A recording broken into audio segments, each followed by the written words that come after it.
세상 사람들은 악령에 이끌려 사는 사람, 자아에 이끌려 사는 사람, 성령에 이끌려 사는 사람으로 나뉘어집니다. 성령에 이끌려 사는 사람은 성경의 원리, 즉 영적 원리에 생각하고 판단하고 언행하며 사는 사람입니다. 사무엘서를 보면 사울왕은 악령에 이끌려 살고 다윗은 성령에 이끌려 생각하고 언행을 합니다. 성령에 이끌려 사는 다윗은 목동에서 왕이 되는 성공적인 삶을 살았고, 악령에 이끌려 살았던 사울은 왕이었지만 멸문지화를 당하는 불행과 실패의 삶을 살았습니다. 저는 지금까지 성공하는 사람들의 삶의 태도 6가지를 상고해 왔습니다. 7번째, 성공하는 사람들은 모든 일을 행할 때 지피지기 합니다. 여호수아는 이스라엘 백성들을 가나안으로 인도할 때 가나안을 먼저 정탐했습니다. 지피지기는 백전백승이라는 고사를 말하지 않더라도 저걸 알고 경계하며 철저히 대비하는 것은 영적인 사람들이나 세상 사람들이나 동일합니다. 바울 사도는 에베소 6장 12절에 우리의 씨름은 혈과 육을 상대하는 것이 아니요 통치자들과 권세들과 이 어둠의 세상의 주관자들과 하늘에 있는 악의 영들을 상대함이라 했고, 베드로는 베드로전서 5장 8절로 9절에 근신하라 깨어라 너희 대적 마귀가 우는 사자같이 두루다니며 삼킬 자를 찾나니 너희는 믿음을 굳게 하여 그를 대적하라 했습니다. 그리스도인들은 특별히 악한 사단의 역사에 대하여 깊은 경계심을 가져야 합니다. 영적 거성들, 즉 아담, 다윗, 제자들도 사단에게 속수무책으로 당했습니다. 사단은 아담과 하와에게 하나님의 말씀을 의심케 하고 교만과 세상적인 것들에 대한 탐욕들로 미혹했듯 지금도 동일한 방법으로 역사하고 있습니다. 사탄은 4단계로 역사합니다. 첫째는 고린도후서 4장 4절에 우리들을 세상 풍조로 옳고 그름, 가능과 불가능을 분별하지 못하도록 혼미하게 합니다. 둘째는 고린도후서 11장 3절에 우리들을 세상 즐거움과 안일로 계속해서 미혹합니다.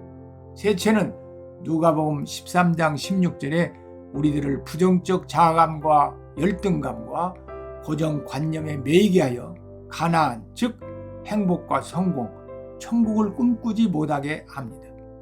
넷째는 사도행전 10장 38절에 우리들을 하나님의 실존과 사랑과 능력을 부인케 하여 세상적 관념과 쾌락에 눌리게 하여 구원을 받지 못하도록 합니다. 사탄의 역사를 알아야 다른 사람들을 이해하고 용서하고 긍휼히 여기고 세밀한 주의를 하게 됩니다. 또한 우리의 지혜나 능력으로 이길 수 없음을 알아 성령님의 능력에 힘입어 살려고 하며 하나님의 뜻에 순복하게 됩니다. 사탄은 사람과 고난을 통하여 우리로 넘어지게 하고 우리로 교만과 안일과 세상의 즐거움을 탐닉하게 하여 쓸모없게 만듭니다. 사탄은 하와를 통해 아담을 넘어지게 했습니다. 밧세바를 통해 다윗을 넘어지게 했습니다. 우리가 하나님과 조금만 멀어지면 사탄은 틈타게 되어 주님은 마태복음 26장 41절에 깨어 기도하라고 했습니다. 지피만 하지 말고 지기도 해야 합니다. 자신을 말씀에 비추어 성취하여야 합니다. 하나님이 기뻐하시는 거룩한 삶을 추구해야 합니다. 8째, 성공하는 사람은 동역자가 있습니다. 여호수아에게는 유능한 참모, 유능한 동역자들이 있었습니다. 여호수아의 명령에 순종하여 물이 언덕까지 넘치는 요단에 언약궤를 메고 위험을 무릅쓰고 앞장서 들어가는 제사장들이 있었고 12지파의 수령들이 있었고 수족처럼 움직여주는 관리들이 있었습니다.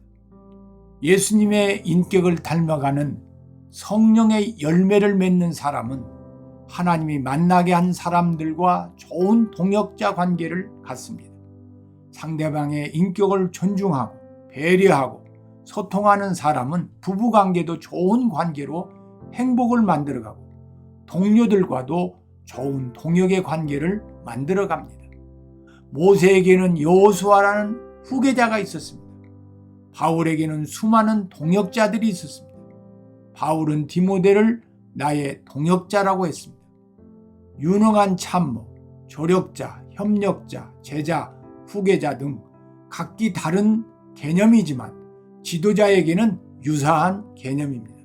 같은 꿈을 갖고 같은 목표를 향해 헌신하며 같은 가치를 추구하며 서로 국가와 어떤 조직체를 위해 협력하는 사람들이 주위에 많이 있어야 성공적인 인생을 만들어갈 수 있습니다. 혼자서는 큰 일을 할 수 없습니다. 예수님은 혼자서 할 수 있는 능력이 있었지만 동역자들을 세웠으며 위임하고 맡겼습니다. 위대한 리더들에게 볼 수 있는 가장 큰 공통점은 리더를 보필해 줄 만큼 능력 있는 참모들이 있다는 것입니다. 주지하다시피 리더가 모든 분야의 전문가가 될 수는 없습니다. 각 분야의 전문가와 인재를 선발할 수 있는 권한을 지혜롭게 활용해야 합니다. 소크라테스에게는 플라톤이 있었고 공자에게도 훌륭한 제자들이 있었고 링컨 대통령에게 남북 전쟁을 승리로 이끄는데 결정적 역할을 해준 그란트 장군이 있었고 삼국지의 유비에게는 제갈공명이 있었습니다. 동역자의 인격을 존중하고 능력을 신뢰하고 거룩한 가치를 공유할 때 긍정적이고 적극적으로 창의력을 발휘하고 자의적으로 헌신하며 죽도록 충성할 수 있습니다. 유유상종이라 했습니다. 유능한 리더에게는 유능한 참모가 있었습니다. 큰 그릇은 작은 그릇을 담을 수 있는데 작은 그릇은 큰 그릇을 담을 수가 없습니다. 다른 사람에게 장점을 발견하고 재능을 발견하고 다른 사람들의 능력을 인정하고 다른 사람들에게 위대한 가치를 부여하고 비전을 공유할 수 있을 때 동고동락하며 동역할 수 있는 진정한 동역자가 주위에 모이게 되어 위대한 일을 성취할 수 있게 됩니다. 인격적으로 성숙하고 영적으로 성장하는 만큼 다양한 사람들을 포용할 수 있고 다른 사람들의 특이하고 모난 행동들을 소통과 공감을 통해 조정하고 거룩한 가치에 승복하게 만드는 리더십을 발휘할 때 동역자들과 함께 위대한 성공을 거둘 수 있게 됩니다. 사랑의 삶이나 성령의 열매 맺는 삶이 일견 희생적이고 어리석은 삶 같지만 성숙한 사랑, 성령의 열매 맺는 삶이 도리어 많은 사람들로부터 사랑을 받아 더 기쁘고 성공적인 인생을 살게 됩니다. 다른 사람을 긍휼히 여기고 다른 사람들을 섬기고 다른 사람을 위해 헌신하는 삶이 바보 같은 삶 같지만 정작 자신이 어려움을 당할 때 더 큰 섬김과 헌신을 받게 된다는 이 진리를 깨달아야 합니다. 천치처럼 자신의 모든 고정관념과 욕심들을 내려놓아야 진정 자신을 다스리고 사람을 다스리는 천치의 삶을 살게 됩니다.